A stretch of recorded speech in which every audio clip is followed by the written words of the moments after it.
All right. I can only assume we're on. We're live. Welcome. Hello, everybody. Day 28. It's day 28 of the 100 days stream. Some hair on my nose. 28. I mean, we're getting through it. 28% of the way through it, to be precise. Interesting couple of things have happened. I started like a week ago. This is just, by the way, if you're tuning in because you want to watch the tier list, I am going to make a video out of it, but you can watch it all live here as well. But I also just like to start off by just giving a little bit of an update here. And so I started like a week or two ago. I can't remember.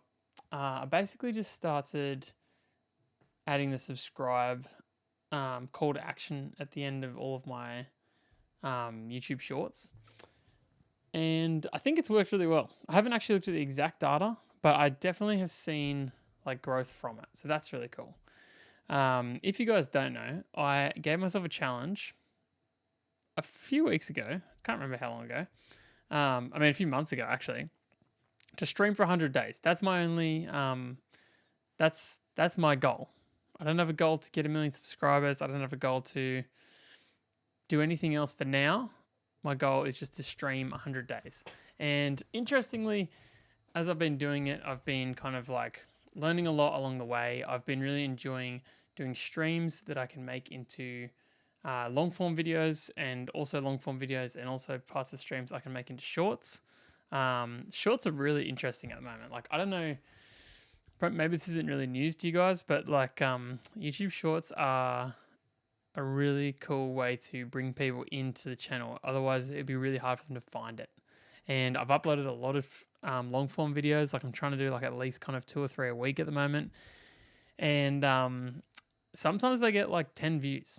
Sometimes they get like 1,000. Sometimes they get a couple of hundred, but sometimes they get like 10 or 20 views. And so I think that like the chances of them getting more views and bringing in more people is only because of pretty much the what the YouTube shorts are bringing in, which is really cool. Like, people subscribe. I don't, so I'm glad other people do. But people subscribe off YouTube shorts, which is really cool. So anyway, that's all. I can't remember if I said this in the previous stream or not, but 2 kind of like mini achievements happened. We hit 2,000 subscribers, which is really cool. And we hit 2 million views, which is crazy. Again, shorts just like blowing that out of the water. Like, in the history of my channel, I've had this channel for a really long time. I've uploaded videos on it for a long time. I've never really grinded like I am now, but I have done a fair bit in the past. And I had like 1.5 million views. And this is in like 10 plus years. And then another 500,000 have come just in the last 2 months. Crazy. And I'm only expecting and hoping for like exponential growth at this point, because I kind of just think that's how it works. Like, I just think it's one of those things where it's like, once you start getting views, then people hopefully know who you are a little bit, and then when you see a video that has views, you're more inclined to watch it. It's really hard to get your video out of that like 3 or 4, 10, 20 views mark. I feel like when you hit like a 500, that's when people will click on it and be like, this must be a good video. Because for some reason, and I get it because I'm exactly the same, but for some reason your mindset about the quality of a video changes depending on how many views it has. I guess that makes sense. But also, like, I can put a lot of work into a video, make a really cracking video, and then just no one watches it because they'll never find it. YouTube will give it to them and they'll see it, and even if it looks good and the thumbnail's good and the title's good, they think, oh, it's got 12 views. Like, why would I watch that? Must be terrible. So anyway, anyone that does come along this, I appreciate you guys. Wait, where's our subscriber? Oh, I was going to give a shout out to you, but I don't know how to pronounce your name, to be honest. But that's all right. Stoked. Wait, there it is. Yeah, so anyway, there you go. Now you know. And also with live streaming, just while we're talking about all this stuff, I just don't know how people start live streaming on YouTube. I guess I could promote it in a way, like I could promote it to my friends and stuff like that, but it feels like a short-term investment kind of thing. Like the whole point of doing this is just to be able to like learn and get out there and do stuff. And I feel like just getting my friends and family to watch would be just like not that relevant. So anyway, I don't know. We've got a couple of things we're going to do today, and I've just realized I've got to fix a few things a little bit. Oh, not too bad actually. We are going to tier list every logo. At least everyone I found a really good like tier list for logos. So we're going to rank every logo. Then we're going to play a bit of GeoGuessr. And then maybe we'll jump on, play another game or something. I don't know. It'll be fun. Hey, Manders. Welcome. We're about to kick off. I just rambled for like 10 minutes about the YouTube journey so far. So that's pretty much all you missed. pretty much nothing. All right, let me play around with this for a second, and then we'll do a little tier list. Bit of tier list fun.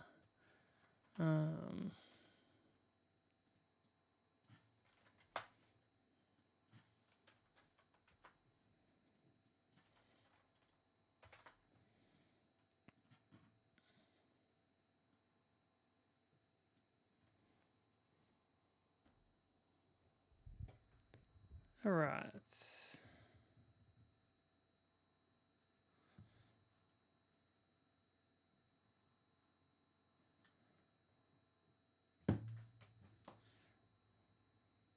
Pause for 1 second.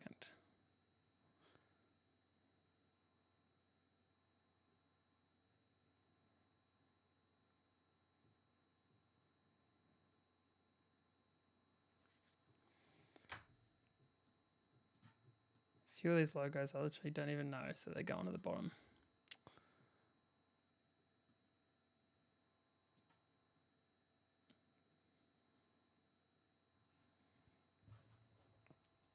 All right. All right, let's set this thing up. So here we go. We need to definitely fix something here because my face is in the way.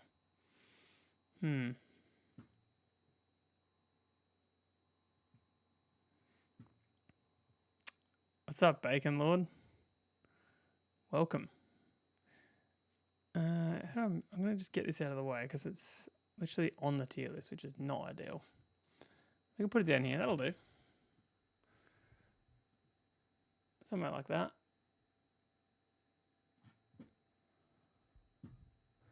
All right. Let's rank some logos. All right, so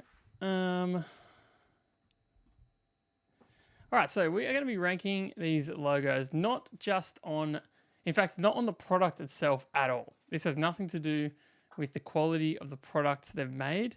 This is all about the actual logo itself. And I guess what it has to represent what the product is in such a way. So, I guess a logo isn't very good if you look at it and you think that it's a car logo, but actually they make shoes. Maybe that makes it not such a good logo. There's all sorts of different nuances with it. We'll see how we go.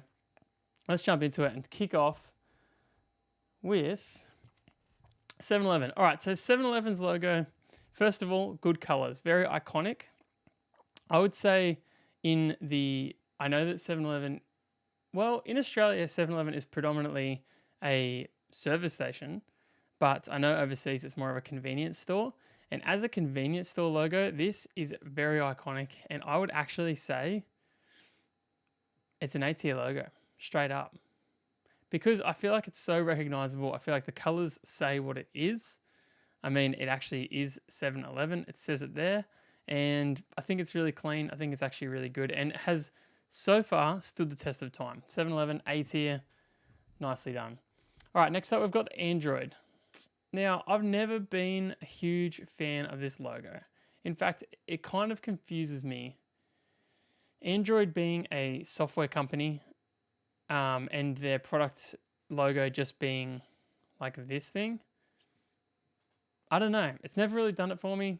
It's never really impressed me that much. I don't even think people really use this logo that much besides like on the boot up screen of your Android itself.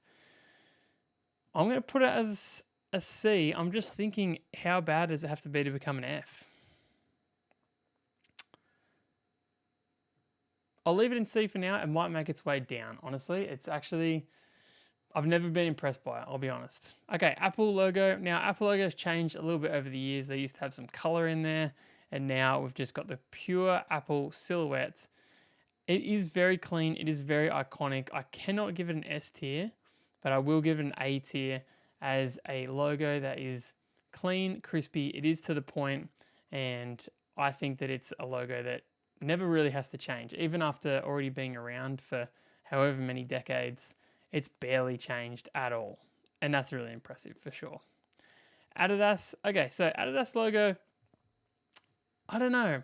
The thing about the Adidas logo is they've got the 3 stripes, but I've been around Adidas for a long time. I've worn their shoes for a long time. I've known about them since I was a little child, and I don't know any kind of story about the 3 stripes. I don't know what they represent. I don't know what they mean. I don't know if this is like representing a mountain or what. It is a really clean logo. It's a good logo, but it's definitely not an A tier for now. Adidas, you're a B tier logo. Okay, next up we've got Amazon. Okay, Amazon is going to get some bonus points here. Amazon is also, this color is shocking, so sorry about that. Wait, we've got 2 Amazons? Oh, here we go. We can use this one. All right, so next up we've got Amazon. Amazon's going to get some bonus points here because they have got a very clever logo, and I do know some things about the Amazon logo. First of all, it's a super clean, super easy to read font. Amazon is a place, it's a marketplace that sells everything from A to Z, and that's why they've got the A with the arrow pointing to the Z, which is also a smiley face. I mean, that's actually super impressive. That being said, it's not an S tier logo, but it is the top of the A tier so far. Amazon with a few meanings in there, plus a really crispy, clear logo. You'll notice that that's going to get a lot of points in my book. A tier, Amazon. Well done. Burberry. So Burberry is a clothing brand. This is a very clean, very stylish, very classic logo. And it really does show what the product is. They make classic pieces. They make, iconic pieces. For them to do anything too crazy would be, I don't know, potentially a misstep. But in saying that, there is a lot of high-end brands. Think of things like, if you can imagine like a Gucci or Chanel or Hermes, where they've actually got logos that go with their brands. Burberry, it is just a name. It is very clean and iconic, but I'm going to say at this stage, for what they're up against, Burberry is a C tier. Okay, Burger King. Burger King is this their current logo? I'm not sure, but we're going to rank this one right here. Here's the thing. It says what it is. The colors are perfect for what it is. It looks like a burger. I think it's a great logo. I don't think it's an iconic logo. I think it's going in the B tier, but it's absolutely going above Adidas. It says what it is. It's super clean. I actually really like this. I think there's been a few versions of the Burger King logo, and I think something like this is just really easy to recognize and really iconic. Big fan. Burger King, B tier. Okay, Beats by Dre. I don't know, is it still by Dre or is it just Beats these days since like Apple bought it? Now this is a great logo. This company came onto the scene firing. They came into a market that I think really wanted these like hyped up headphones. It wasn't about the quality. It was about just having something that looked sick and was fashionable. And this logo became really iconic. I guess the B here and the logo itself, I'm going to give them a bonus point for the fact that it's just a circle logo, which means it would actually fit on the headphones themselves really well. Plus, I can't help but think that this B kind of does represent a headphone a little bit. I think it's pretty great. I'm going to put it at the top of the B tier for now. I don't think it peaks. I don't think it creeps into A. When I look at these 3, I think it's not on that level, but it is top of the B tier. In fact, I'm going to put it just below Burger King there. I think that's appropriate. Beats by Dre. Pretty good. I need some water. I'll be dying. Chat, if you think I'm wrong, by the way, I'm here for it. Here for the conversation. You can chime in, We're here for a good time, so feel free.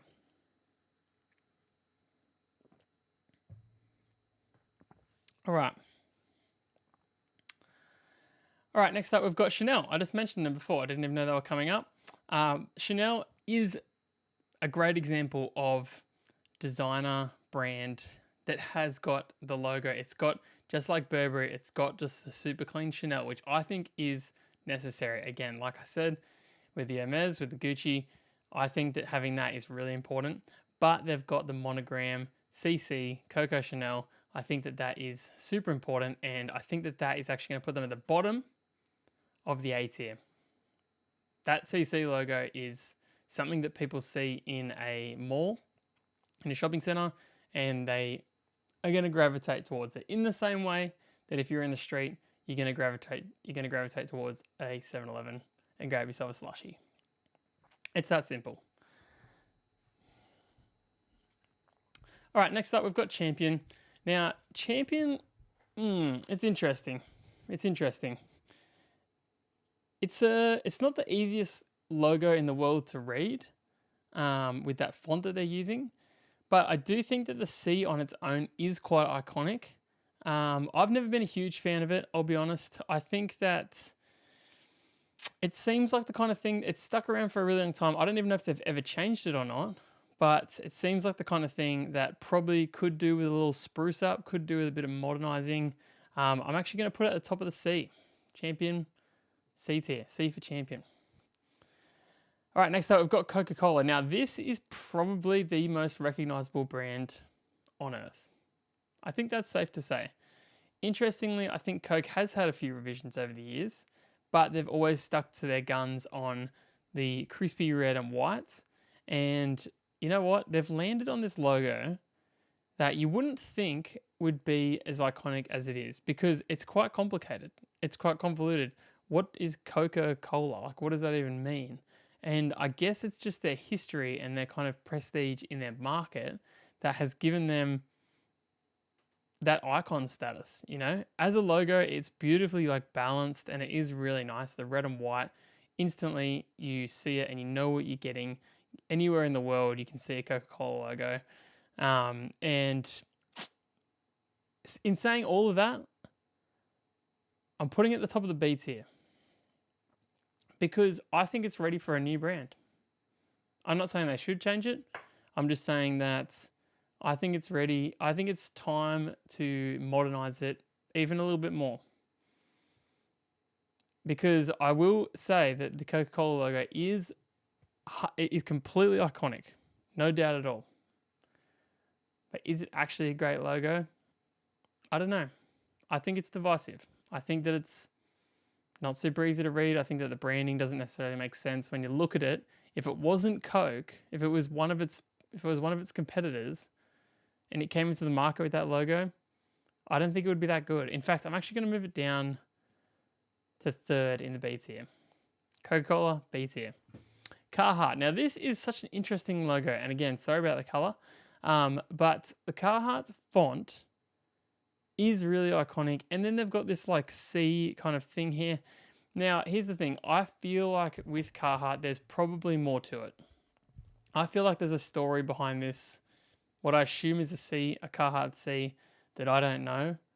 But you know what? I've known about Carhartt for a long time. I own Carhartt clothes, and I don't know what the logo is. I don't know what it represents. It is super iconic. They put it on, you know, like the way they use it on their beanies and on their jeans and things like that. It is super iconic, but I don't think that it has enough of a story behind it that I know as a consumer that does have it for it to be any higher than in the B tier. It's going to go just there below Coke. Dunkin' Donuts. Now, we have similar things in Australia. We've got a place called Donut King. It's almost the same logo.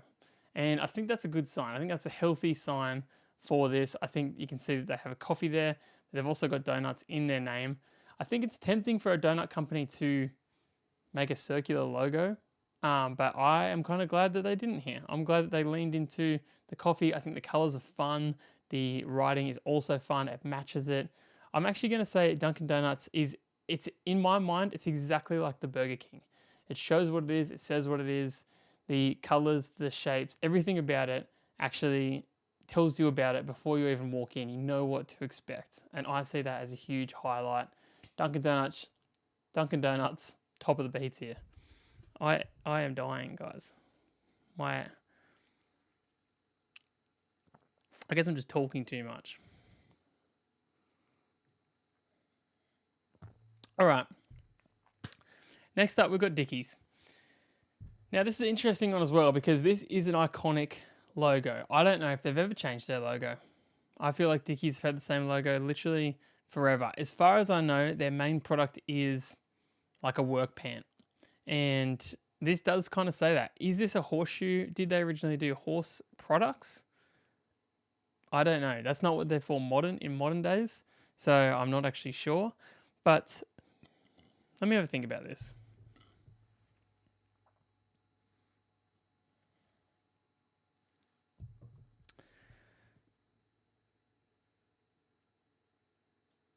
Okay, here's what I'm going to say.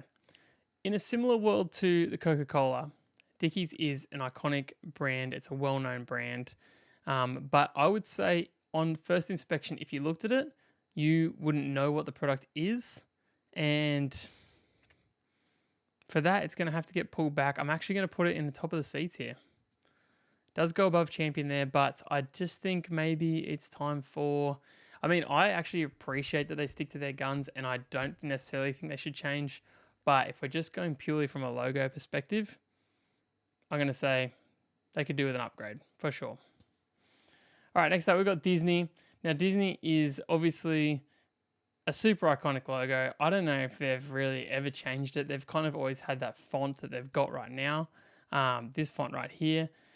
I think that it doesn't need to change. I think it's kind of perfect in a lot of ways. It represents what it is. It's whimsical and it's fun. And I think Disney can go right up here with Apple. I'll put it just above Apple even. They have probably slowly adapted over the years, but they haven't changed their identity too much. And yeah, I think Disney, great logo.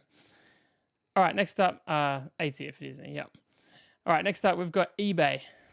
Now, eBay is interesting. It's kind of like, I wonder if they're inspired by Google when they made it, by adding in these colors like this. I mean, looking at the Google here, I feel like it's so similar. I think eBay is, you know what, from a design point of view, I don't like it. And as a product itself, I think it's really great. eBay these days, it feels like old terminology. So even just like reading out the name, it doesn't seem to really say what it is that much. The colors don't really help either because unfortunately Google kind of owns this multicolored logo idea. And so I think that it just comes second fiddle in that case. And in that being said, the font isn't anything special. It's just a plain font, which in this case, I don't think has been executed as good as it could be. The old eBay, just from memory, I think was like a lot more fun looking. And honestly, I feel like a modernized version of that would be worthwhile. But for now, eBay, I'm actually going to put you at the bottom of the C tier. You're definitely not F tier, but yeah, just not enough going on there. Not enough links. Unless there's things that I'm missing. eBay and C tier. Okay, Fiji Water. Fiji Water is pretty iconic, I guess. The fact that it's even in here and they make water is saying something, I guess. It says what it is. It's blue. It's tall. It fits beautifully on a bottle itself. I don't have much to say about Fiji Water. I am just going to put it in... I think it's just like fine. Like I'm just going to put a bottom of the beats here. I think it's doing what it's doing. I don't think there's anything special about it at all. I think this like serif font is great. It honestly doesn't feel really Fiji-like, doesn't feel really island-like. But yeah, bottom of the beats here, I reckon.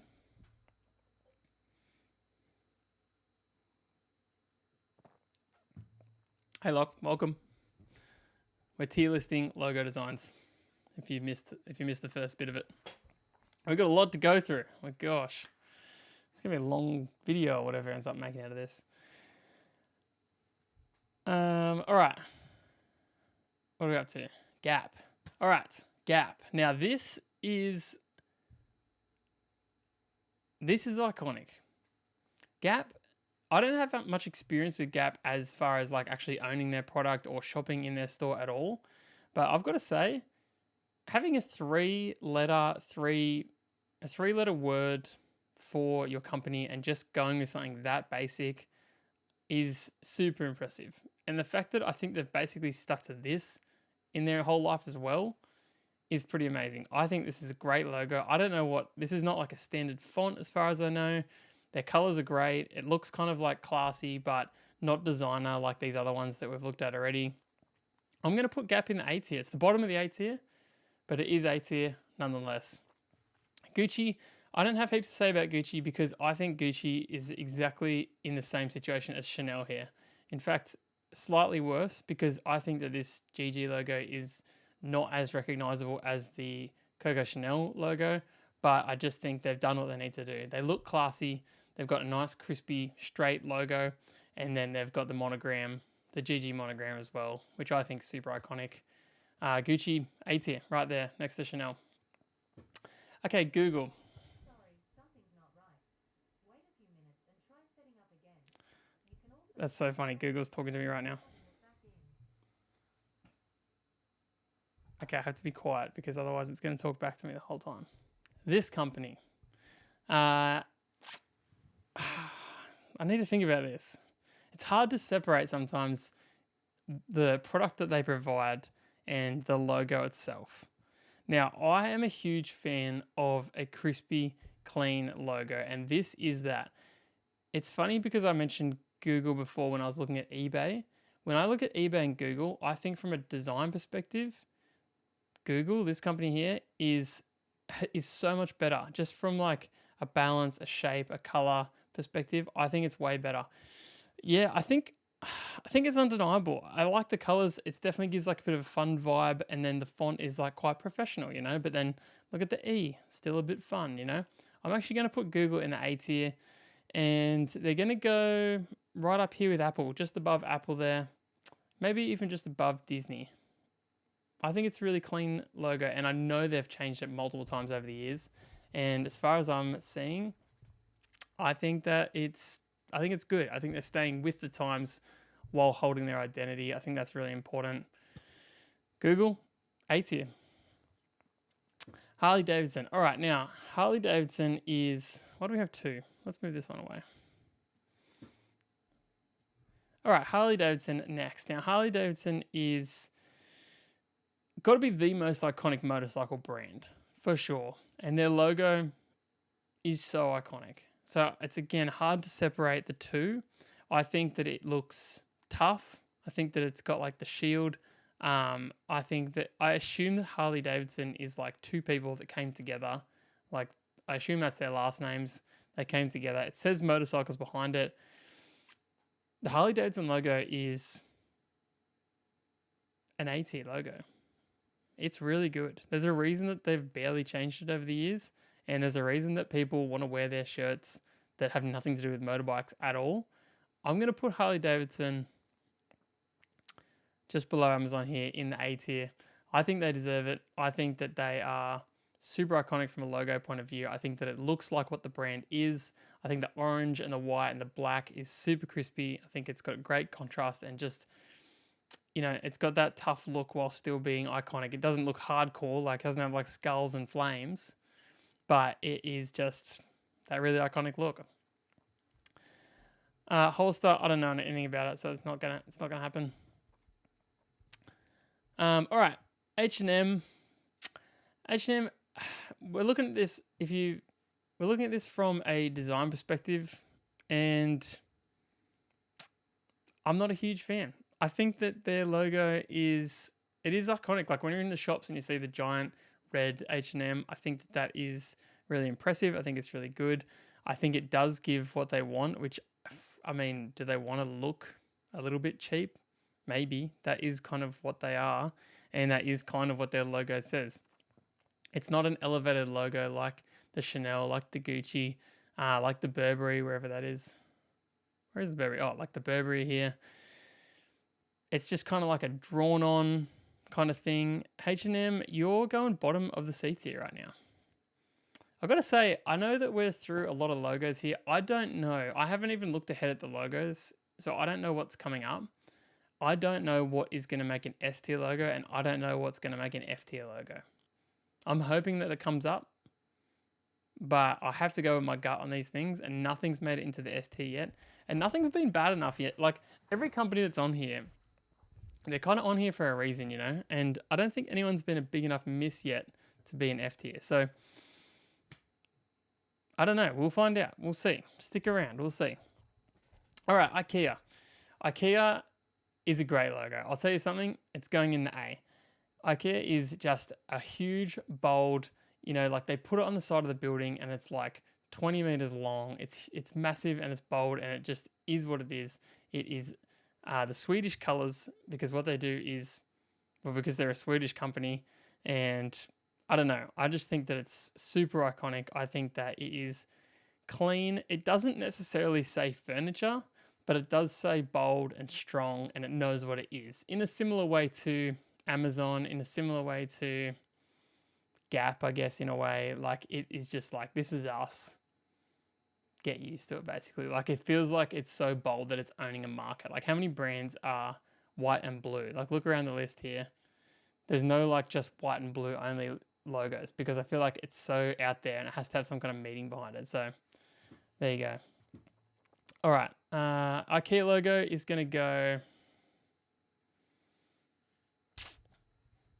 Hey Scott, how you doing? You can see an S tier coming up. I'm trying not to look ahead. I don't know. I honestly don't know what's going to make it into S tier. But IKEA, you're going to be A tier. You are going to jump up here underneath Google. I think that's your spot. I think that's perfect for you right there. All right, let's have a look at Ford. Ford is pretty iconic. I don't think they've changed their logo in a really long time. I would say since like some of the original Fords, this is pretty much the logo you've got. It's very bold. It does look in a similar way to the Gap here. It's just like, we're two colors. We're going to take this kind of like oblong shape, and I guess like it's interesting because their logo isn't like crispy in the same way that like Google is. It's more like Coke as far as like the kind of curviness and stuff goes, but it kind of works. Like, I think it shows like that bit of heritage. I think it shows like, I don't know, a bit of history. So I'm going to put Ford in. Where am I going to put Ford? I'm going to put Ford on the top of the B tier. I think Ford is, yeah, I think that's fair. I think that works really well. Okay, Jeep. This one's interesting. Let me think about this for a second.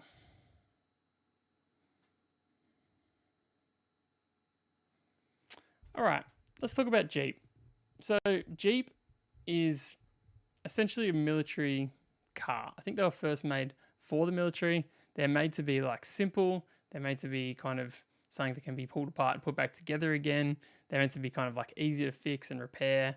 They are basically meant to be like a solid vehicle that's kind of an off-road vehicle. Again, military kind of heritage.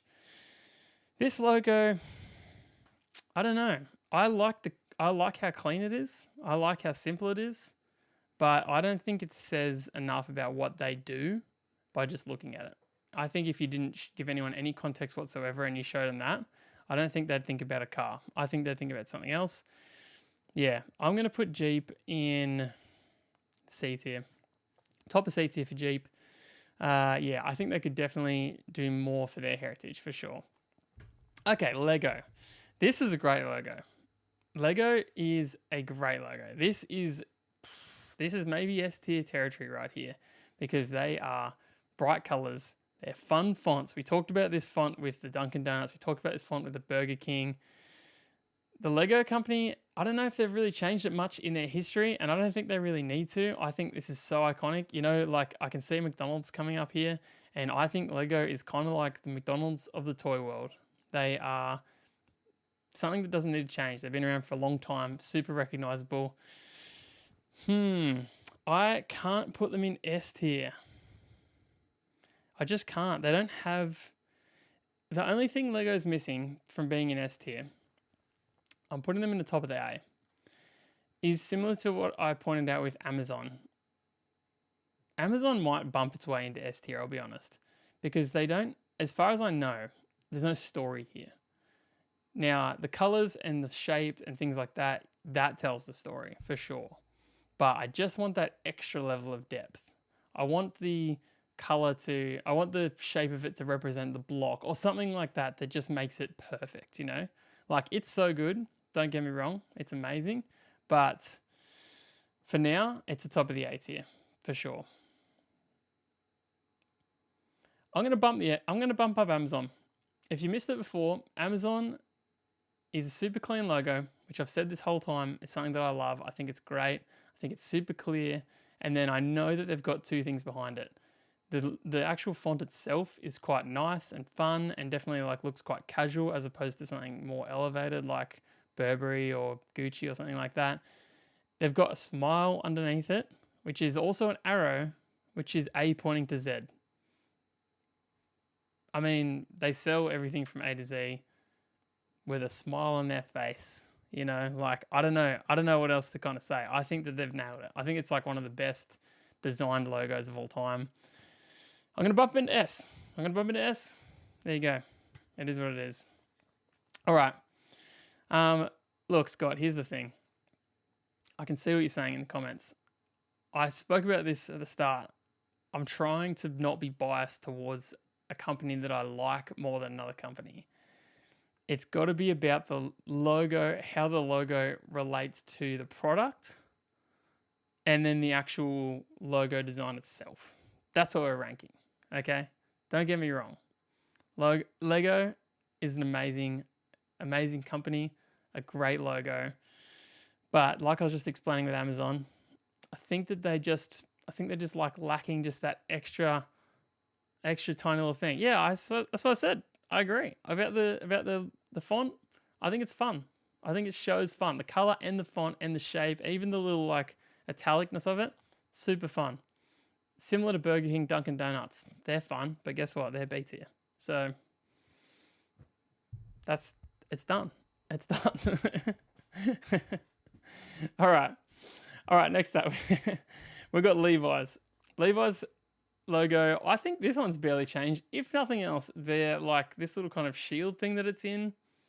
It hasn't changed very much in the past. I think it's pretty iconic. I think it's super clean as well. Levi's makes jeans, and this is similar to the Carhartt. It's kind of like their flagship kind of logo that goes on their product, and people recognize it. Like that red shape there with that little thing, super recognizable, really clean. It's definitely not going in A tier, but I'm going to put it up there in the B, somewhere in the middle there. I think that's super fair for Levi's. Okay, Louis Vuitton. Now, Louis Vuitton's got a couple of friends on this list. It's got Gucci here, Chanel here. The reason these guys were in the luxury clothing market, the only competitor they've got on this list is Burberry down here. And I had an issue with Burberry not having any kind of monogram. Louis Vuitton is like the kind of monogram that kids at school, I reckon, well, maybe they don't do it anymore because they don't have books, but it's the kind of thing you like draw onto your workbook. It's the kind of thing that's just like people think it's cool and they don't even know why. So Louis Vuitton has the same clean logo, same as Chanel, same as Gucci. It's got that just like nice clean text, and then they've got the monogram, the LV. It is super iconic. I need to have a think about this. It definitely, if I'm looking at the font and I'm looking at the way that it's been created, I think that it definitely shows luxury. It definitely shows just that like, I don't know, just that like really clean, just what the brand actually is. Like, I guess luxury is just the word. It looks like luxury. You know, it's got this like serif font with these things. It's got the L being kind of italic. I think it's good. I have to put it above these guys. It's not S tier, but it is going to go top of the A tier. I think Louis Vuitton, it's an icon for a reason. And I think it's a great logo. I think if you looked at that, this is a great example of you put that logo on its own, someone rocks up that has no idea what that represents. I reckon there's a fair chance they at least pick something that's in a luxury market. They might think it's a luxury car or something else, but I mean, what are they predominantly? Handbags and clothing. It says luxury for sure. I reckon it's great. Okay, here's a big one. Now, don't be deterred by the fact that McDonald's is one of the biggest companies in the world. It's one of the most recognizable brands in the world, for sure. But have a look at this list here and check out where Coke lives, which I think probably is the most recognizable brand in the world. I think Coke's in like every country all over the place. McDonald's doesn't get a free S, does not get a free A just because of what it is. Now, here's the thing. I don't know if it's because of McDonald's or if it's just the same like psychology, but the red and the yellow is like the fast food colors. Look at Burger King on here. I mean, Lego, they just got away with it somehow, but I just feel like it is literally like if you're driving and you see that and you see the red and yellow, you think food. I'm hungry, McDonald's. Now, they've obviously changed their logo a lot over the years, but the arches are super iconic. I can't deny that. Obviously, it also makes the M. I don't know, and I've been around the McDonald's world for a while. I think that's fair to say.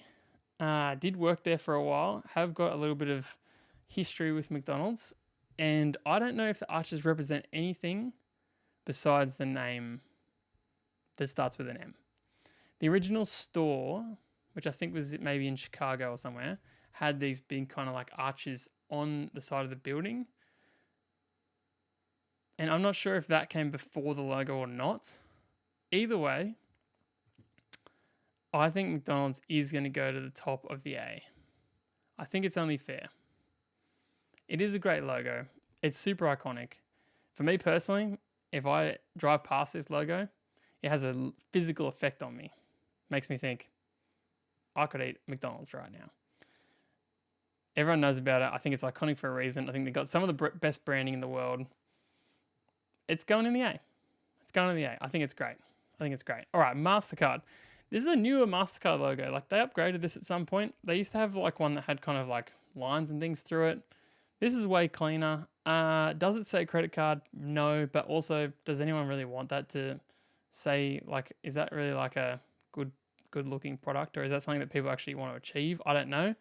I'm going to put MasterCard in the top of the B. I think it's a great logo. I think it's super clean, but I don't know.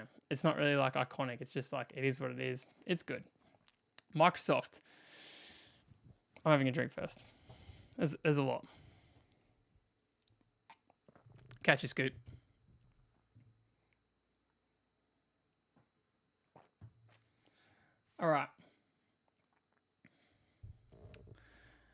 All right, Microsoft. The Windows Microsoft is pretty amazing. Now, I think a lot of people would be familiar with the old Windows logo, which is basically what you're looking at here, but it used to have like a bit of a curve in it. They simplified it. They brightened up the colors a little bit. The fact that it is a window is a great throw to their main product, which is Windows software. I think it's really iconic. I think the colors are great. I think it would be crazy of me to not put it around where Google is. And so I'm going to do exactly that. And I'm going to put it above 7-Eleven here because, again, it's just got that little extra bit of meaning behind it, with the windows being a window, with the squares kind of making a window, I guess. And then, as we love, just a nice clean logo. Just a nice, clean, easy to read, quality logo. I think you can't underestimate that. There's a lot of value in that for sure. Okay, NASA. This is interesting. I don't know the meaning behind this at all. I get that we've got like stars, we've got blue, we've got red. Well, I assume this is what this is. It's kind of like space, and there's like some kind of orbiting thing here. NASA's logo looks like something that should go inside of a spaceship. There's nothing more to it. I think it's really crispy. I really like there's not many logos here that would actually put something in front of their own name. Like, they've actually kind of blocked off their own name here. And I think it's really good. I think it's like, if you came from it with the perspective of like, I've never seen this company before, I don't know what it is, there's a fair chance you're going to say they make rocket ships or things that go into space because of that kind of like space theme that they've got going on here. I'm going to put it in A. I'm going to put it right here above Harley. I think that's fair. I think that works really well. Nike. Okay. Another huge brand. We are dealing with another titan of the industry, the shoe industry. Now, where do we put Adidas? Adidas is down here in B. The Nike check, I don't know. I know it was designed by a lady, but I don't know if there's a reason behind the check, really. I don't know if there's much of a story behind it. The Nike font being so bold, that is their kind of newer version of their logo. It used to be more of a serif kind of font, similar to none of these really. The check is really iconic, but I don't think it's doing enough. And I don't think it doesn't have that brand identity in the same way as some of these colored ones do, like 7-Eleven, McDonald's, etc., using their colors, using their shapes to kind of show what they do. I love Nike as a shoe company, and I think their logo is one of the most recognizable logos of all time. But I'm putting them in the B tier because I try and put myself out of my own perspective with that, and I don't know much about them. I don't know what the word means. I literally don't know what the word means. People don't even know how to say it. The check or swoosh. People don't even know what that is either. Is it a check or is it a swoosh? It's a B tier. It's an easy B tier for me, actually. Okay, Domino's Pizza. Okay.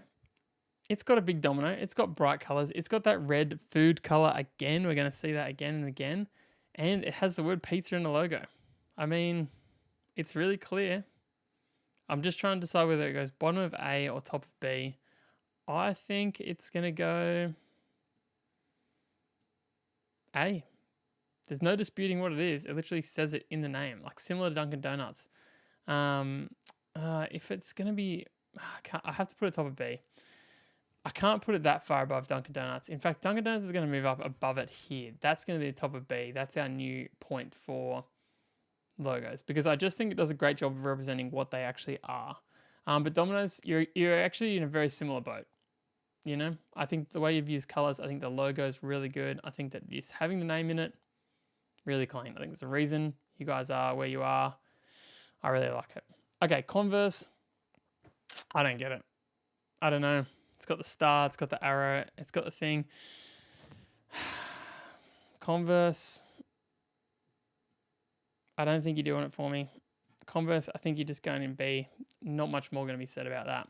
Prada is going to go into a similar position to Burberry, but at least they've got an interesting font. Prada is going to go into the B. I don't think they don't have a monogram logo. They only have their own logo. But it is iconic because they've got a nice short name and because they've got this font that looks like this. I think that it works well, but it's just not quite enough. It's just not quite enough. Okay, next up we've got Pizza Hut. I mean, can I put this above or below Domino's? It has to go below. I do really appreciate man, you can't even read that, hey? I can't even talk about it because I can't even read it properly, but I do appreciate the font that they've used. I do think it's really it's kind of like serious, but also has a bit of a whimsical side to it because it's quite curvy as well as being like a serif font. And yeah, you've got the hat, which actually is the shape of, I don't know if they still do it or not, but it's the shape of the building that they're in. So they used to make the roof in that shape, which I assume is like a hut. So that's pretty cool. I like it. You know what? It goes above Domino's because of the hat. It's great. Pepsi, I don't even know if this is their new one or not because they just did this huge rebrand. I think this isn't their newest one, but I think it is a really good logo. I think that it kind of gives that like really organic kind of shape. I think the colors are really good for a soft drink. I think it works well. I would put Pepsi in a similar world to these other ones. I'm going to put it below Domino's there. I think that works well. Okay, Pinterest. Now, Pinterest is obviously like an app. This is one of the first like digital products we've had. Pinterest, I am thinking it's got this like little sharp edge here, which definitely does represent a pin. I think it's like quite a cute little font, a nice little P. The red is quite bold. I think it's really good. I'm gonna put it. I'm gonna put it bottom of the A, bottom of the A tier for Pinterest. All right, next up we've got Red Bull. Okay, another company that I'm a big fan of. Big fan of this company from a marketing perspective, from a perspective of what they actually do. I think is pretty crazy. I'm gonna move my camera.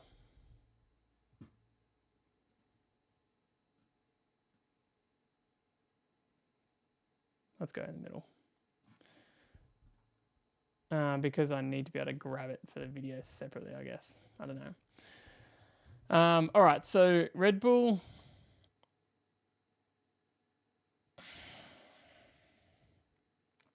This one's so tricky. It's so divisive. I feel like I don't understand how Red Bull started, but I feel like it was like a Thailand beverage company that had this logo with the bulls. And then they kind of like bought into it and then made it into the kind of marketing empire that it is now.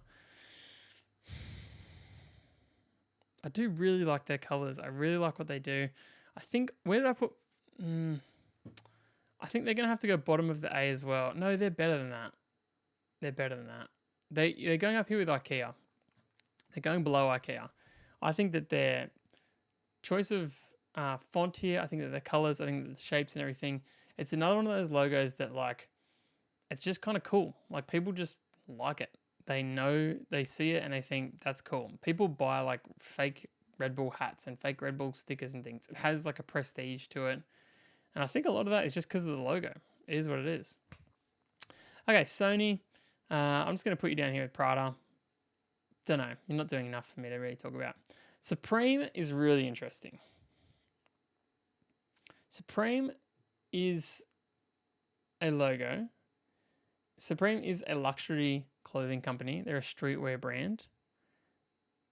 They're edgy, which is what makes the red and white really good. Supreme, the word itself, actually says what the company is. It elevates the company on its own.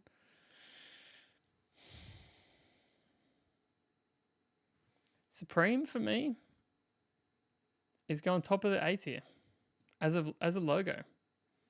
Again, it's another one of those logos where it's like people make fake versions of it because it's just that good. And it's so simple and yet so effective, you know?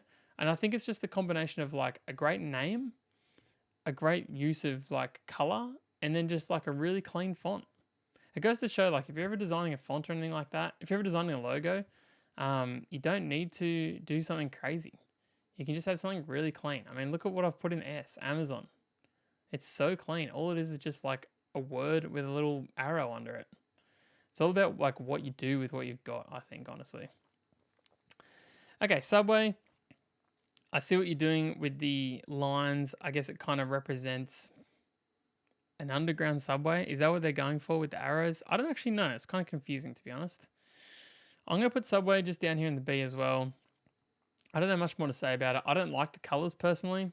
I think that the green is them trying to appear like a more healthy product than what they are. Yeah, not crazy about it. I'll put it in the B. B's still good, by the way, for sure. Okay, Spotify. This is really cool. Spotify is our second, as far as I can remember, like app product, you know, like digital only product, or maybe third if you're including Microsoft. Spotify's got a really clean logo. They've got this, I don't know if you'd call it like an icon, I guess. And it definitely has like waves on it, which I guess gives you the idea of like sound waves. I definitely think Spotify is iconic. I think that the bright green color is actually quite unique. Like there's not much green if you're looking at here, especially like a bright green. And for that reason, I'm actually going to put it right up here. I'm going to put it in below Harley-Davidson, above Microsoft. I think that's a great spot for Spotify. I like it. Spotify, you're in the A tier. Ooh, okay. Starbucks. Starbucks is definitely one of the biggest, this is one of the biggest logos in the world, for sure.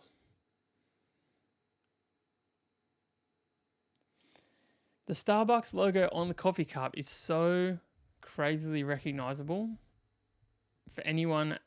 We don't even have that many Starbucks in Australia. Like where I live particularly, I don't think there's any, like within a few hours.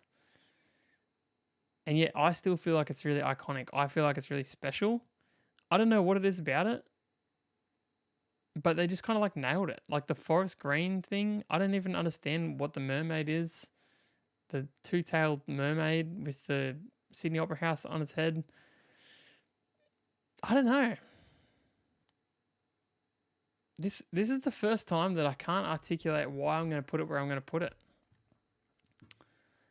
But it's going into the A. And it's going into the top, I think. It is. That's where it's going to go. That's crazy. Okay, Shell logo is up next. Shell Oil. I mean, they're an oil or petroleum company. I don't know what Shell comes from. I wonder if it's like someone's name or something like that. But I do think it's a really good logo. I don't think it represents what they do at all. But I really like the logo. So in that situation, I'm going to put it right up here, just below Coke. I think that's super fair. I think it's good. Taco Bell. What do I do with you? Taco Bell is not on the same level as these three here. So I'm going to put it with Subway. That feels really good, actually. Taco Bell belongs with Subway for sure. Okay, Target. I've got an issue with Target. Target is in Australia, Target is like I'm trying to think of what the equivalent would be. Walmart? It sells like kind of basics, clothing, kids' toys, basic electronic devices, things like that. That's what Target is for us. I think Target in the US is like a grocery store. So I don't even know what this is representing. It's a really good logo. It's a really iconic logo, but I don't understand what the business is. I don't even know if it is the same business. I'm just confused. I'm going to put it top of the C, and it's mainly because of that. I'm kind of confused by the brand, I'll be honest. All right, Tesla. Tesla looks futuristic for sure. The logo makes a T, and I wonder if there's more to it than that. I wonder if there is more to what this logo represents, or if it is just a fancy looking T. I don't know. I've been around Teslas just a little bit. I do like cars, so I feel like if there was a huge story to it, I'd probably know. But it definitely has that future kind of vibe, which is for sure what they want to be going for. Tesla definitely makes it up here. I'm going to put it down here below. Below IKEA, above Red Bull. It's an A-tier product for sure. It says what it is. It's pretty clean. The logo is really good. I like it. Tesla's good. Tiffany & Co., you are going to slot in... you're going to slot in here above Beats and kind of in this Levi section. The color, the Tiffany... you know what? You're in A. Because Tiffany blue is like a thing. People know about this color, this blue color right here, because this brand exists. So already they've got the font. They've got like the kind of serif font, which is just like really clean. It looks really good. It's in a similar world to like the Prada. But then they add a color to it, and it's just a box. Nothing special about it. And all of a sudden it's Tiffany. That's pretty crazy. That's pretty iconic. I'm actually going to move it up even more, because the more I talk about it, the more I realize how much of an impact this has had. And once again, have a look at this list here. How much teal are you seeing? Or how much of this kind of blue color are you seeing anywhere? Kind of nowhere. Kind of nowhere. And traditionally, I don't know what would use this besides like maybe a water bottle or something like that, you know? So Tiffany & Co., you're actually going to go right up here. This feels good. Below Microsoft, but definitely an A-tier product for sure. Okay, New Balance. Now, New Balance is another one of those ones where it's a brand that I'm a big fan of. I wear them a lot as a shoe. I really like them. NB, makes sense. It's got like kind of a bit of a fast speed line kind of thing going on. And then they've just got like a really nice basic font logo underneath. For that reason, I'm going to put them in this world here with the pizzas. I definitely think that these lines here represent speed. It's like the NASCAR logo. It definitely gives you that kind of racy feel. Even same, having that italic logo, I think definitely gives you that feeling as well. And I think that's the feeling they're trying to generate while still looking, pretty humble, to be honest, with this font. White Claw, I don't know. I don't know anything about it. I know what White Claw is, but what a wave... Look at it compared to everything else here. It's so complicated. It's so unnecessary. I'm gonna put them in F tier. I don't even know if this is their real. If this is their legitimately their real logo, I think they could do with some serious simplifying. This is just a lot. This is unnecessary. The next most complicated logo here is probably Dickies, and I reckon it's got like 20% the effort that this has put into it. Unnecessary. Vans off the wall, such an interesting thing. Like off the wall, I don't even really know what that means. And again, someone's been around Vans shoes and skateboarding and stuff a lot. I think that I think that the way that the V goes is really iconic. I think that it's bold, which is important. I think that it's really good. I'm going to put it in the B tier. I'm going to put it up here with the shell, above the shell, below Coke. Feels good. Walmart, I think, is a really great logo. We don't have Walmart here, so I don't know much about the actual product itself. But when I look at these colors, I feel like friendly, safe, family. We've got a nice soft font here, and we've got a nice little sparkle of a logo. I don't know if there's anything more to it than that, but for me, that's a really, really good logo. It's going to go in here in this Dunkin' Donuts world, maybe just below it, where the logo is definitely telling you about the business. That's for sure. Now I need to move my camera again. Let's go back over here.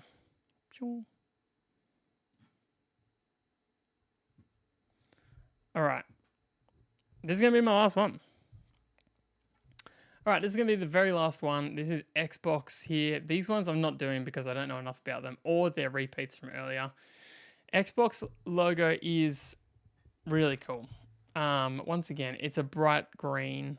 At the time this came out, these guys were appealing to young lads, honestly. They wanted guys that wanted to have a cool game console. They wanted it to be like electric green, you know, like it was cool. Like when this came out, this is something that you wanted. It's similar to Red Bull. It has that just like air of just like, yeah, that's cool. Like I just want that. It's the kind of thing that people would draw. I think it's a really, really good logo. I'm going to put it in the A tier. It's definitely not the top. Like I might even put it at the bottom of the A tier. But I think it's a really good logo. I think it did a lot for the brand. I mean, look at this. I've got a Xbox controller right here and they slap their logo right in the middle of it because it's cool. It's cool. Why would you not? Does the Sony controller have Sony written on it? I don't think so. They have a PlayStation logo, but I guess Xbox is Microsoft. I don't know, but anyway, do they have a PlayStation logo on the PlayStation controller? Let me look. I actually wish the PlayStation logo was on here because it's a really cool one.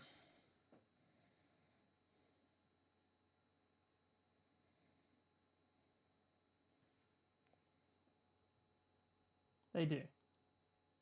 They do. They got it in the middle. I mean, it's a good logo, but we're not talking about that because we're talking about Xbox. So there you go. That's where we ended up. I'll save it.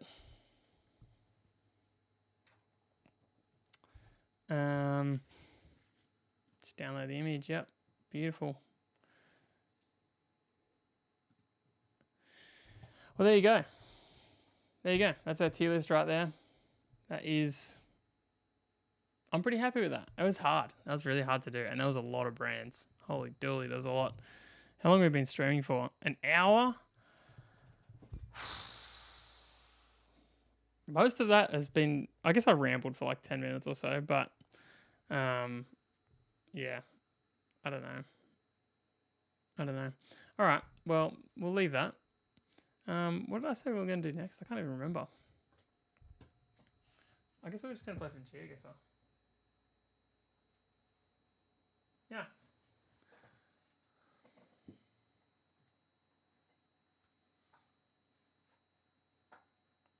Switch this over.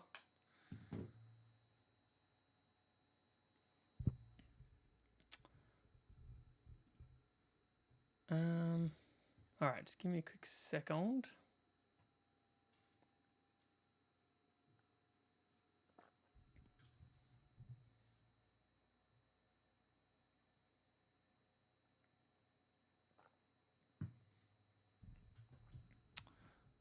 Oh, Mark has put out a new video. Let's watch that.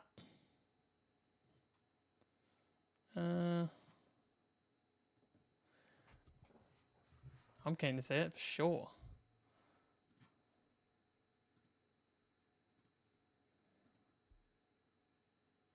Wait, what is this?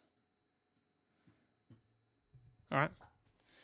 Well, yeah, we're going to react to Marquez's new video he just put out. iPhone 16 Pro unboxing. Should be interesting.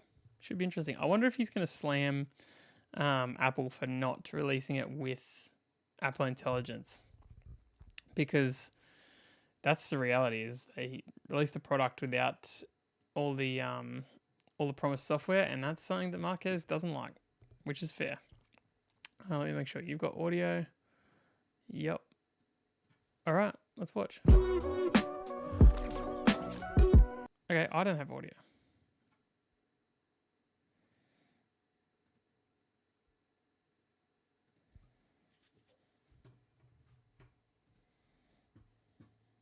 So it's a bit of a tradition around here to unbox the newest iPhones on the day they come out, and we're upholding this tradition this year to find one single difference versus last year's unboxings. So we've got 4 iPhones here in new colors, iPhone 16 and 16 Plus, which the boxes show the back of the phones, and then 16 Pro and 16 Pro Max, which show the front. And I'm totally going to start with the base phones, the crowd favorites this year. Finally, some colors back in the iPhone. So interesting that they changed the front and the back on the boxes for the Pro and not Pro lineup. So I'm going to call this one the flagship color. This is the Ultramarine iPhone 16.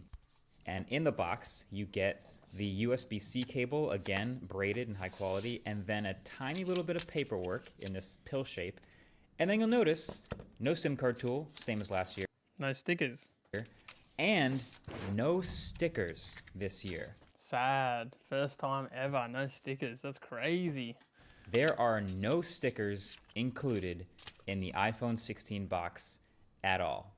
Truly the end of an era. They just can't stop removing things. They can't help themselves. But let's get a look at the pink plus size phone too. These phones are the same sizes as last year, 6.1 inches for the base, 6.7 inches for the plus. But with the bigger batteries inside, that's something I'm really happy to hear about and very curious about in my testing. Those colors look really good.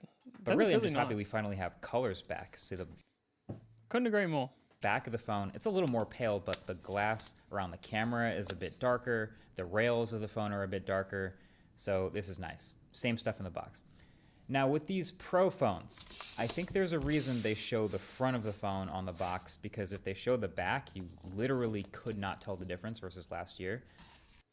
That's so interesting. Man, they haven't stepped it up, honestly. It's been a long time. I'm so intrigued to see what Apple's next actual step is when it comes to this stuff, because, yeah, it's crazy to see. It's crazy that for like 5 years in a row, they've done kind of nothing. But hey, at least this one has slightly thinner bezels they can show. And yeah, this here is going to be the natural titanium 16 Pro. And aside from the lack of stickers in the box, it's going to look and feel basically exactly like a titanium iPhone 15 Pro. Same USB-C cable as the base phone as well, great. But then this is the new flagship Pro color. The renders we saw at first were kind of weird, but this is the official desert titanium color. And you know, all of Apple's phones are, again, a bit more pale on the back, but they have more color on these rails, and that's definitely true again here. It's kind of... I'm not a huge fan of that, honestly. It's fine, but like, yeah, I mean, it's fine. It's not very fun, is it? like a light. And I've got to say, like, I've got a 12 Pro, iPhone 12 Pro, I think. So like, it's like literally maybe 4 years old now, because it's the 16 now. And I just don't even have any, I'm such a sucker for like buying a new thing like this, but I just don't have any like will to buy a new phone, because they're really not better. They're really, I mean, I get that they're better, but like what you get when you buy a new phone is like basically nothing. If your phone works, it's really not that much better. Sand color, but also feels similar to the gold of the past. But there you have it. That's the iPhone 16's unboxing experience. So by the time you see this uploaded, that means I am deep into my iPhone 16 testing and working on the full review. So definitely get subscribed to see that when it drops. But if there are any things that you specifically want to see talked about more or that haven't been talked about enough for the review of the phones, let me know in the comment section below. But I can still give you now some quick things that I've noticed in my first couple days, my first week of testing, some FAQs. So first up, there is a size difference versus last year. The base phones are the same sizes, like I said, 6.1. Let's see what people say in the comments.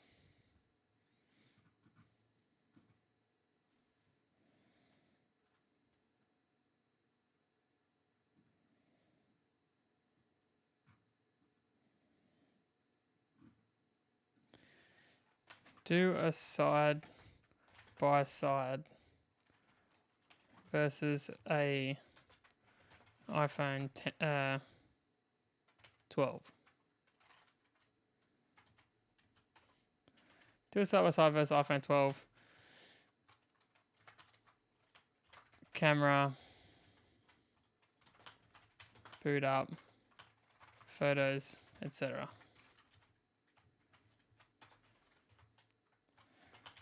The things we actually use a phone for.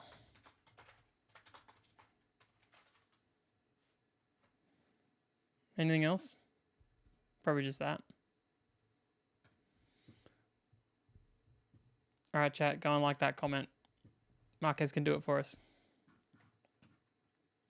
1 and 6.7 inch in the same body sizes, but the Pro phones are both bigger. The 16 Pro goes from 6.1 to 6.3 inches, and even though it has thinner bezels, yes, the phone is slightly taller and slightly wider. And then the 16 Pro Max goes from 6.7 inches to 6.9 inches diagonally, which is now just an absolutely gigantic phone. I mean, it was already huge, but it's now even taller and wider, biggest phone they've ever made. If you look at it next to the Galaxy S24 Ultra, that's another absolutely huge phone for some context, and that phone has a stylus in it. So obviously, Apple's put more battery in this phone, which is great to see. I'm glad they're not going the opposite direction of like making it thinner or shrinking the batteries. But yeah, just it's definitely good to know if you're going with the new Pro Max this year, you are getting a truly huge, like borderline tablet size phone. Also, random tidbit, thanks to these new cameras up in the corners, these new iPhones are big time table rockers, like big time uneven camera on the back.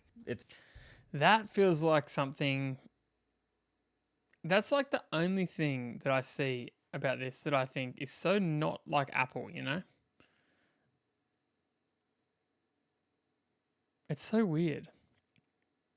Apple does everything so clean, and they still have those big camera bumps on the back, you know? Crazy. It's annoying to me because I type on the table sometimes.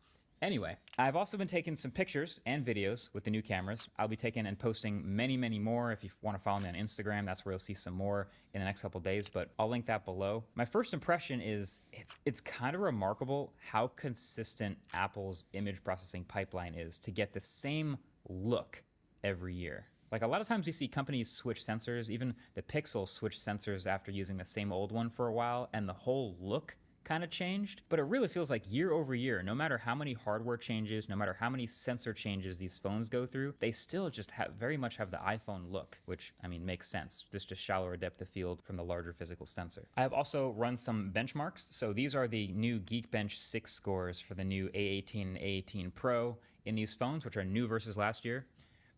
Really not noticing like a huge difference in performance with these brand new phones. Obviously, you're going to feel that more at the very high end and in the long term as these phones age. But what Geekbench also did reveal is all of these phones across the board have 8 gigs of RAM now. So there's typically been different amounts of RAM in the Pro phone versus the regular phone. Now there's not. Now they all have 8 gigs of RAM. So Apple was giving us a lot of talk in that keynote about how these are the first phones built from the ground up for Apple Intelligence. Prepare, Apple, to get absolutely roasted here. And you deserve it. Is that what this means? I mean, you clearly need a lot of memory to run these AI models, and there's also a more powerful neural engine on all the phones versus last year, so maybe that's a part of it too.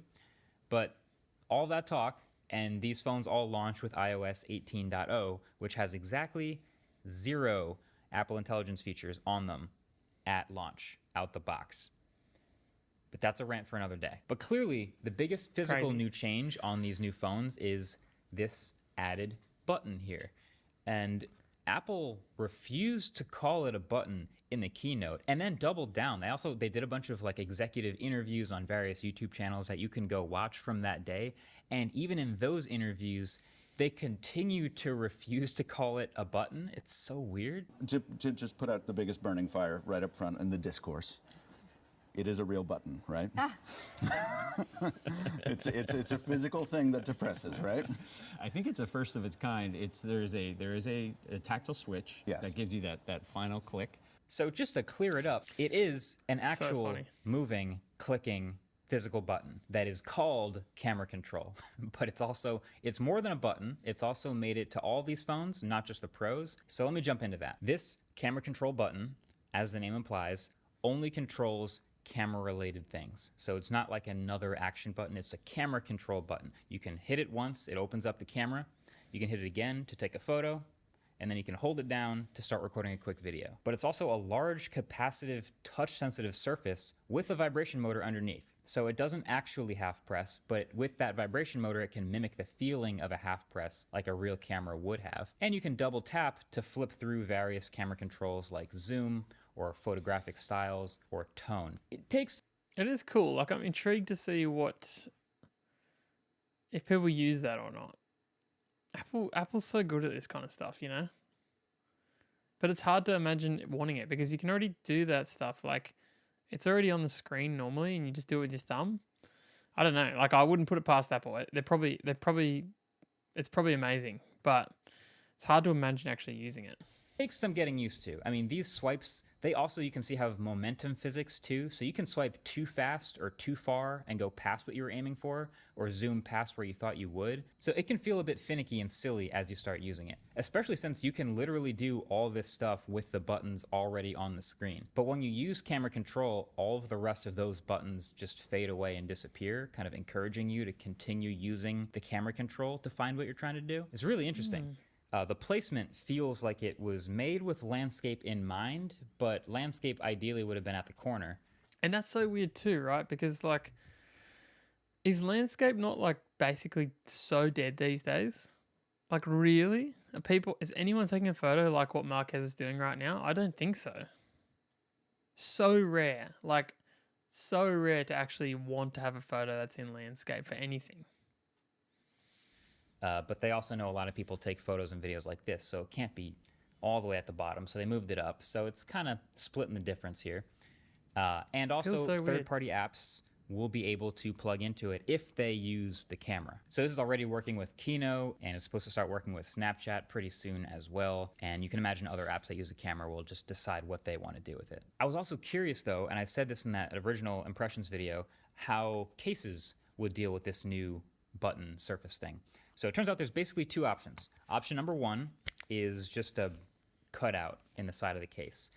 Just cut it out, expose it to the finger. So it's fine. That's probably what most cheap cases will do, but that also means it's no longer going to be flush with the side of the case. But then there's option number two, which is what Apple's first-party cases do, which is putting in this little insert, which has glass, and transfers the capacitance from the button outside of the case to the camera control of the phone itself. Wow, and really? That's pretty crazy. Maintaining that flush feel. And it feels like it works pretty well. The half press still works fine. The swiping still works fine. The vibration motor transfers through. And the Beats by Dre cases also already have this. Yeah, I'm just going to say that again real quick in case you were just phasing out for a second. Yeah. There's Beats by Dre iPhone cases now. Like, since when does Beats make cases? Like, why does Beats make cases? I thought, I don't know, there was a theme of, like, Beats being audio products, but... And Apple owns Beats too, so, like, an Apple case and a Beats case are kind of like... Are they not the same market, same thing? There's something new going on here. Maybe now they're just iPhone accessories. I don't know. But yeah, they've got a nice little camera control button thing on their new iPhone cases, which is nice. I kind of wish, and I'm not alone, that this was also Touch ID, but then they couldn't call it camera control, I guess. I wonder if that's in the future of this button. But anyway, speaking of third-party accessories, that's where Dbrand stepped in to sponsor this video. So for this sponsor segment, we're going to be doing something a little bit different. See, screen protectors, not my favorite thing. They're kind of a chore to install between the dust and the alignment and getting it perfect. That's a big part of why I don't use them all the time. But that's where channel sponsor Dbrand comes in. They seem to believe that I can install their Prism 2.0 screen protector blindfolded. So I've seen this. It's a really cool idea. that's what I'm going I to know we're watching an ad, but it's actually, I'm here for it. try to do. Instructions I've been told are pretty simple. To just get the screen protector, get the phone, and then line it up, which is like that, and then pull the tab like that, and then just swipe down the middle to press it down. Give it a couple seconds, and then that should be it. Let's see. Take this off. And that doesn't even look like it's installed, but it is. It totally is. And it's perfect. Nice. Okay. Yeah, every Prism comes with 2 of these, so if you get the first one wrong, you can get a second try. But if you want to check these out for the iPhone or any number of phones that they make for it, I'll have a link below. All right. That's been it. Thanks for watching. Catch you in the next one. Peace. Interesting. Interesting. Yeah, I mean, the idea to move up. The idea of Apple shipping these phones without Apple Intelligence is crazy. Actually, crazy. All right, let's see if there's anything else. Otherwise, I think we'll play a couple of rounds of GeoGuessr. I don't even know.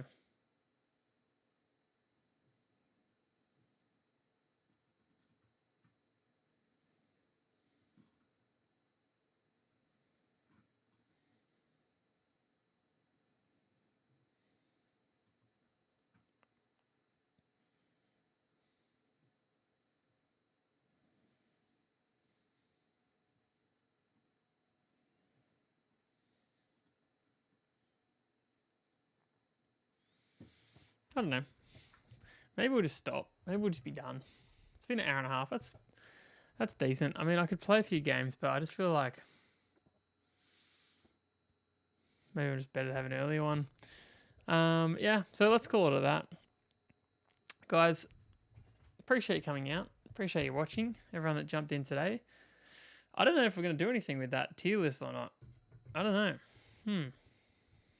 Felt like it went for a really long time. I'll try and edit it up into a little video, do something fun, but otherwise, I'll see you guys in the next stream. That has been day 28 today. 3 weeks. 4 weeks. That's pretty good. That's impressive. Yeah, we've got plenty to go. We've got 72 more to go. So I'll see you guys soon, and have a good one.